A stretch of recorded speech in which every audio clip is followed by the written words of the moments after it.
Au-delà de contact, on cherche des contrats.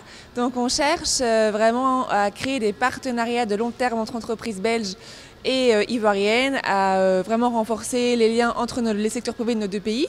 Et c'est pour ça qu'on est venu cette semaine en Côte d'Ivoire avec 85 entreprises belges, soit plus d'une centaine de femmes et d'hommes d'affaires qui veulent, soit qui sont déjà présents en Côte d'Ivoire ou qui veulent se développer en Côte d'Ivoire et développer leurs activités.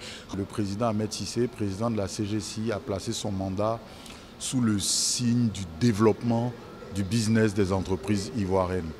Et une partie de ce développement-là dépend bien sûr des marchés que ces entreprises peuvent avoir en Côte d'Ivoire, mais dépend aussi des débouchés que nos entreprises peuvent trouver sur des marchés extérieurs ou alors des relations qu'elles peuvent tisser avec des entreprises internationales pour développer leurs entreprises. Du coup, dans notre plan stratégique, nous avons une forte dimension internationale qui nous pousse à regarder un peu ce qui se passe dans les autres pays et à nous associer à des missions économiques. Parfois, nous-mêmes, nous faisons des missions économiques dans des pays étrangers, mais parfois, ce sont ces pays étrangers-là qui font des missions économiques en Côte d'Ivoire. C'est le cas aujourd'hui avec la Belgique, qui organise une très forte mission avec plus de 80 entreprises dans différents secteurs d'activité.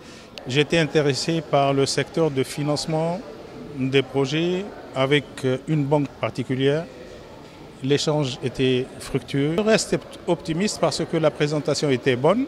J'ai beaucoup travaillé en Afrique, je ne connaissais pas très bien l'Afrique de l'Ouest, mais c'est vrai que quand je vois les chiffres, l'évolution de l'économie ivoirienne, c'est absolument époustouflant de voir comment, depuis la dernière mission belge en Côte d'Ivoire qui était en 2019, jusque maintenant, il y a une évolution absolument incroyable. Donc on est très impressionnés.